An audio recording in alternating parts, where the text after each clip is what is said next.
मैं यहाँ पे इलीगल स्टे कर रही हूँ और शायद कोई प्रॉब्लम्स भी आ जाए आगे फ्यूचर, और ये चीज़ आपको कोई भी नहीं बताएगा और ये चीज़ बहुत बहुत ज़्यादा प्रॉब्लम कर सकती है। Hello everyone, welcome back to my YouTube channel. My name is Sakshi और मैं जर्मनी में रहती हूँ, मैं जर्मनी में पढ़ती हूँ। और आज की वीडियो में आप सभी का स्वागत है। और आज की वीडियो में हम बहुत ही इम्पॉर्टेंट चीज़ के बारे में बात करने वाले हैं, और जो प्रॉब्लम यहाँ पे आके बहुत सारे लोग फेस कर रहे हैं वो है visa extension problems. So let's start the video. And सबसे पहले आप मेरे पीछे का व्यू देखो, एंड जो वहाँ पे दिस साइड जो कंस्ट्रक्शन चल रहा है दैट इज़ ट्रेन स्टेशन पे। तो हर दिन हमें बड़ी प्रॉब्लम होती है ट्रेन लेने के लिए। खैर this is normal here. Video start करने से पहले मैं आपको एक चीज़ बताना चाहूँगी जो कि अगेन आपके लिए बहुत इंपॉर्टेंट होगी, जो भी लोग आ रहे हैं और आने वाले हैं। आप सभी को पता है जैसे अभी विंटर सेमेस्टर आ रहा है तो बहुत सारे लोग इंडिया से, पाकिस्तान से और बाकी नेबरिंग कंट्रीज से अभी जर्मनी आ रहे हैं, स्पेशली स्टूडेंट्स। तो मैं अभी एक अपार्टमेंट देख रही थी फ्रैंकफर्ट में, फुल अपार्टमेंट बड़ा। तो a person offered me for 740 euros. मैंने वेगे पे देखा था, but he then told me कि you can mail me your details and everything. मैं आपको स्क्रीनशॉट भी लगा दूंगी। तो ये चीज़ मैं आपको इसलिए बता रही हूँ, then that person started making excuse कि ना मैं अमेरिका में रहता हूँ, मेरी बहुत सारी प्रॉपर्टी है और ऐसे ऐसे है, मैं booking.com के थ्रू प्रॉपर्टी बुक करता हूँ, ये है वो है। बट ट्रस्ट मी, ये सारा स्कैम होता है यहाँ पे, क्योंकि बहुत सारे स्टूडेंट्स आने वाले हैं तो स्कैमर्स भी बहुत ज़्यादा मार्केट में हैं अभी। तो इस चीज़ का आप ध्यान रखो जब भी आप आ रहे हो। तो जो आपको पहले से डिपॉजिट मांग रहा है, लाइक वो बंदा मेरे रिप्लाई देने के कुछ ही मिनटों में या घंटों में रिप्लाई दे रहा है। मैं 2-3 दिन में या लेट भी रिप्लाई दे रही हूँ तो भी उसके रिप्लाई बहुत जल्दी आ रहे हैं। तो इससे आपको खुद ही आइडिया हो जाएगा कि ये स्कैम है। तो दूसरी चीज़ कि जो भी आपसे पहले डिपॉजिट मांग रहा है, इसका मतलब इस चीज़ से बच के रहना है। तो इसीलिए अभी बहुत सारे स्टूडेंट्स आ रहे हैं।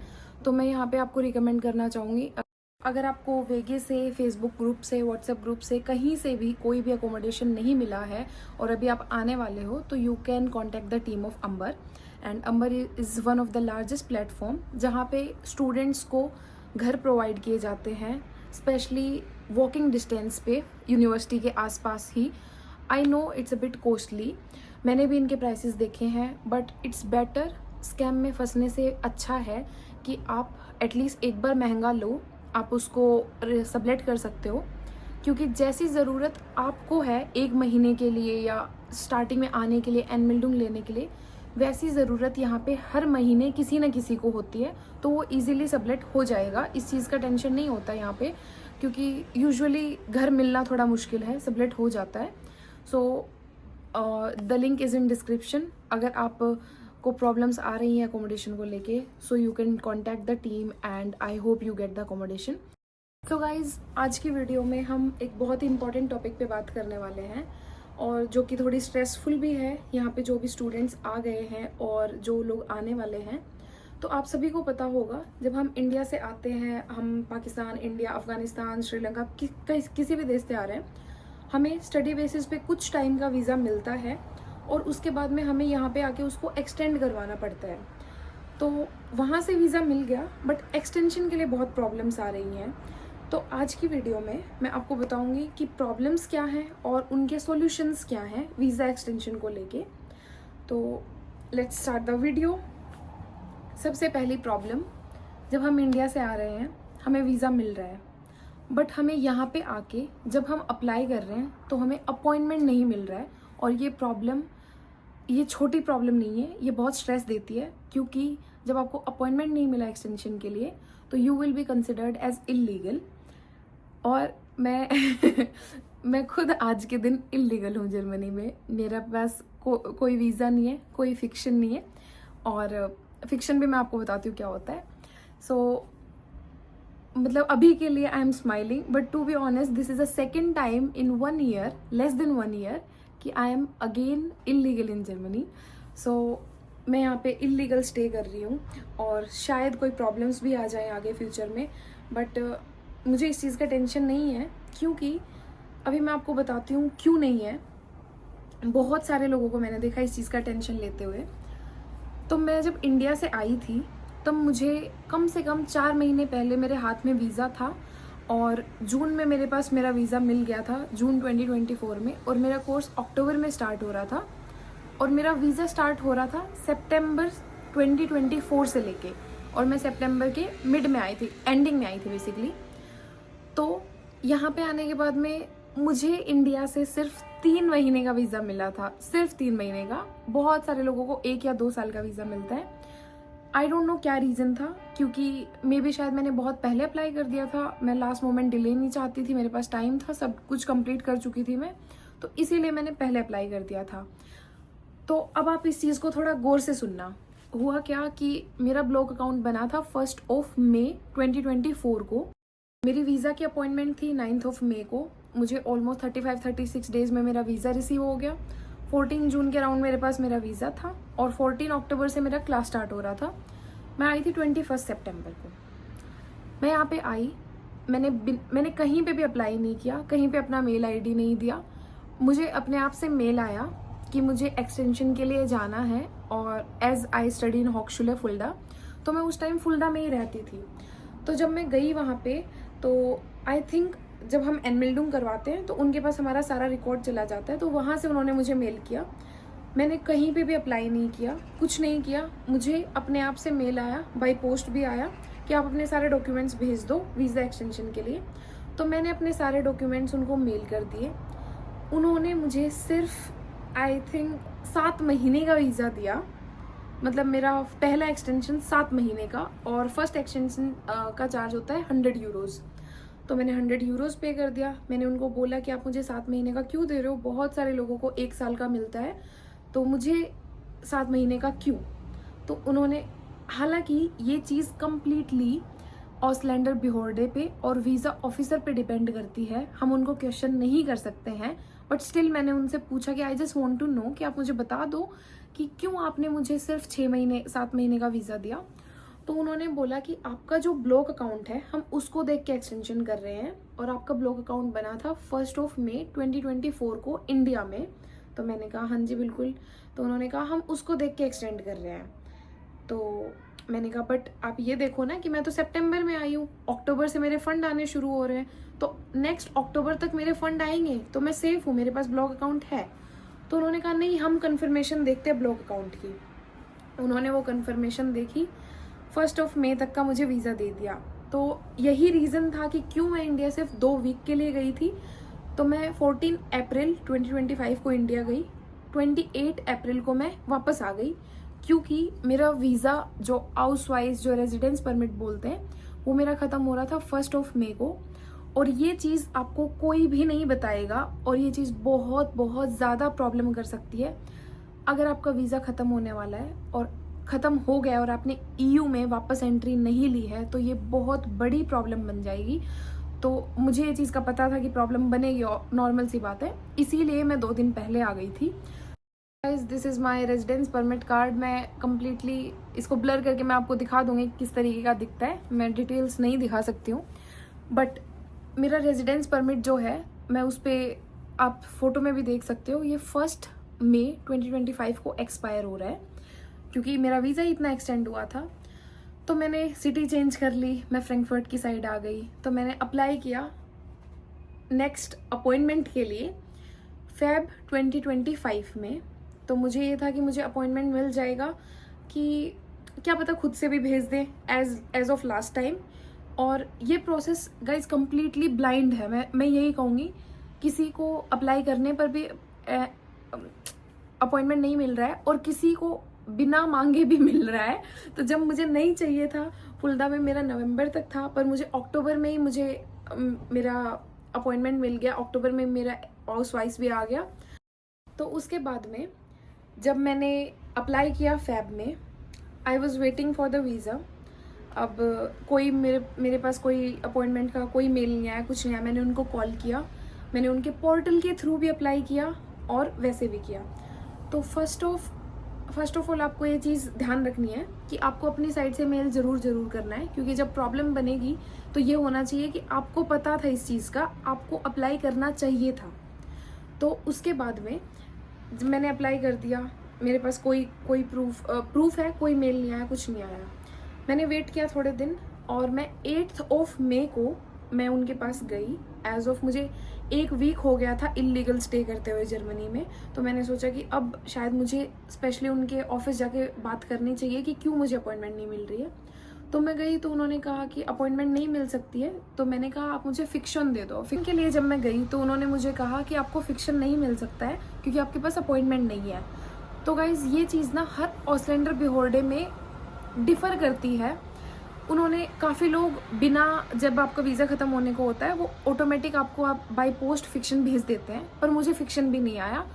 तो I was a bit stress at that time कि यार मैं क्या करूँ, मैं इलीगल भी रह रही हूँ, फिक्शन भी नहीं दे रहे। तो मैंने उनको बोला कि मेरे एम्प्लॉयर ने कहा है that they will fire me from my job.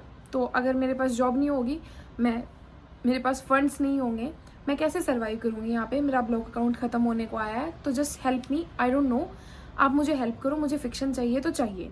तो उन्होंने बोला कि आप कुछ दिनों बाद में आना, जस्ट टू इग्नोर इट। तो मैंने कहा कि मैं कुछ दिनों बाद में नहीं आ सकती हूँ, आई नीड द फिक्शन, मैं इंतज़ार करने को तैयार हूँ। तो उन्होंने कहा just wait for the end of the day. मैं मॉर्निंग में 7 बजे गई हूँ, उन्होंने कहा just wait till the end of the day. तो मैंने कहा ओके आई विल वेट।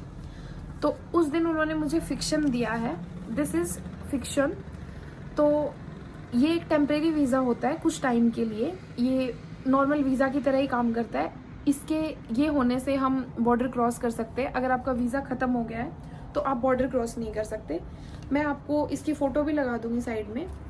मुझे 8th ऑफ मई को ये मिला था, टिल 8th ऑफ अगस्त, 3 महीने के लिए मुझे फिक्शन दिया। तो अब I was a bit relax कि 3 महीने में तो अपॉइंटमेंट मिल ही जाएगा। So guys today is 9th of August and आज तक मुझे फिक्शन नहीं मिला है। अगेन ना उन्होंने बाई पोस्ट भेजा, ना मुझे अपॉइंटमेंट मिला। तो ऑलमोस्ट मैं कह सकती हूँ कि 1st ऑफ मई के बाद में मैं फिक्शन पे ही रह रही हूँ और इसमें कोई भी स्ट्रेस लेने वाली चीज़ नहीं है। वीज़ा एक्सटेंड नहीं हो रहा है, डोंट वरी, बिल्कुल भी टेंशन मत लो, क्योंकि आपको जस्ट उनके या तो पोर्टल पे या फिर उनको बाई मेल आपको अप्लाई करना है। And if you have applied you will be considered as legal only, क्योंकि आप अपनी साइड से अवेयर थे, आपने अप्लाई किया है। So nothing to worry. मैं इसकी फ़ोटो भी लगा दूंगी साइड में फिक्शन की, आप देख सकते हो कि मुझे 3 महीने का मिला था। And this is the second time I am again illegal in Germany but not completely illegal, but yeah I will go after a week or so, जैसे ही मुझे टाइम लगेगा। गाइज ये चीज़ मैंने आपको मेरे एग्जाम्पल के थ्रू बता दी कि जैसे मुझे प्रॉब्लम्स आ रही है ऐसे ही बहुत सारे लोगों को प्रॉब्लम्स आ रही है, क्योंकि मैंने वहाँ पे भी बहुत सारे लोगों को देखा है जो कि लिटरली बहुत बहुत ज़्यादा स्ट्रेस में है। पहली बार तो मैं भी ऐसे थी, गॉड मैं इलीगल हो जाऊँगी, मैं कैसे करूँगी, it will be all like कैसे मैनेज होगा, कैसे होगा, ये होगा, जॉब चली जाएगी, फंड्स नहीं होंगे, ब्लॉक अकाउंट अगर फिर से क्रिएट करना पड़ गया तो क्या होगा। तो अभी उन्होंने मुझे कहा कि आपके 3 महीने की सैलरी स्लिप्स, जब मैं ये फिक्शन लेने के लिए गई थी फर्स्ट, तो उन्होंने मुझे कहा कि आप अपने 3 महीने की सैलरी स्लिप्स भेज दो। मैंने भेज दी, आज तक कोई रिस्पॉन्स नहीं आया है, 3 महीने हो चुके हैं। और अगेन मैं जाऊंगी उनके पास फॉर दिस थिंग कि मुझे अगेन या तो फिक्शन दो या फिर वीज़ा दो या अपॉइंटमेंट दो, कुछ तो दो। सो गाइज ये थी प्रॉब्लम जो कि बहुत सारे लोगों को आ रही है। अब मैं आपको इस चीज़ का सोल्यूशन बताती हूँ। जब भी आपको अपॉइंटमेंट नहीं मिल रहा है, इन सम केसेस आपको बिना अप्लाई किए भी अपॉइंटमेंट आ जाता है, आपको जाना होता है। बट अगर आपको अपॉइंटमेंट नहीं मिल रहा है, apply through their portal, try to call them, उसके बाद में अप्लाई वाया मेल ऑल्सो, ताकि आप अपनी साइड से सेफ रहोगे कि आपने अपनी साइड से कोई भी कसर नहीं छोड़ी है अपॉइंटमेंट लेने के लिए।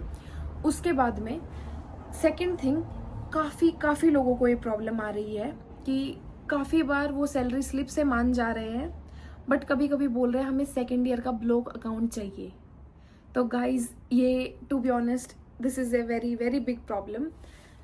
इन the next video I will explain you कि 2nd ईयर का ब्लॉक अकाउंट कैसे मैनेज करना है, क्योंकि मेरा भी 1st ईयर का ब्लॉक अकाउंट ख़त्म हो चुका है। नेक्स्ट मैं आपको बताऊंगी कि अगर आपके वीज़ा में प्रॉब्लम्स आ रही हैं, आपका वीज़ा एक्सटेंड नहीं कर रहे हैं, आपके प्रीवियस फंड्स को या अकाउंट स्टेटमेंट को देख के या आपकी सैलरी स्लिप्स को देख के, तो आपको कैसे मैनेज करना है for the 2nd year block account, और किस तरीके से ये प्रॉब्लम मेरे अकॉर्डिंग किस तरीके से ये बहुत ही अच्छे वे में सॉल्व हो सकती है, आई will explain in the next video. And एक और चीज़ जो कि यहाँ पे काफ़ी लोगों ने ये भी किया है कि अकाउंट में ज़्यादा पैसे दिखा दिए जिससे कि एक्सटेंशन मिल जाता है। ये कभी कभी हो जा रहा था बट कभी कभी नहीं होता है, क्योंकि ये वीज़ा ऑफिसर पे डिपेंड करता है, वो आपसे ब्लॉक अकाउंट भी मांग सकता है। एज ऑफ काफ़ी लोगों ने क्या किया कि अपने दोस्तों से फंड्स लेके अपने यहाँ के अकाउंट में 5-6 हज़ार या 8-10 हज़ार यूरो दिखा दिए, स्टेटमेंट निकलवाई, दिखा दिया, वीज़ा एक्सटेंड हो गया। बट बहुत सारे केसेस में इसको बोलते हैं कि नहीं, हमें ये नहीं चाहिए, हमें आपका ब्लॉक अकाउंट ही फिर से चाहिए फॉर बेटर सिक्योरिटी और something. So guys, in the next video I will explain you कि आप किस तरीके से अपने सेकेंड ईयर के ब्लॉक अकाउंट की फंडिंग कर सकते हो और आपको किस तरीके से मैनेज करना है। एंड अगर आप लोगों को जानना है कि मैं सेकेंड टाइम मैं इलीगल हूँ तो मैं लीगल होती हूँ वापस से, और या फिर क्या स्टेटस रहता है या मैं अपॉइंटमेंट मिलता है या नहीं, सो you can comment down what happened next so that जब भी मुझे अपॉइंटमेंट मिलेगा या फिर मुझे हाउसवाइज फिर से मिलेगा, so I will make a short reel ताकि आप लोगों को पता चल सके कि किस तरीके से, मतलब कि कितना टाइम लग गया। आप देख सकते हो कि मैंने फेब में अप्लाई किया था और अगस्त 6 महीने हो चुके हैं बिना अपॉइंटमेंट के। तो जब भी मुझे मिलेगा, so if you want to know you can just comment down. And अगर आप लोग भी कोई भी प्रॉब्लम है तो you can comment down and ask your queries and I will try to help you guys. अगर आपकी वीज़ा एक्सटेंशन के अलावा भी और कोई प्रॉब्लम्स हैं, so you can comment down and ask your queries and I will try to help you out. And I think आपकी problem solve हो जाए, क्योंकि यहाँ पे आने से पहले और आने के बाद प्रॉब्लम्स चलती ही रहती हैं।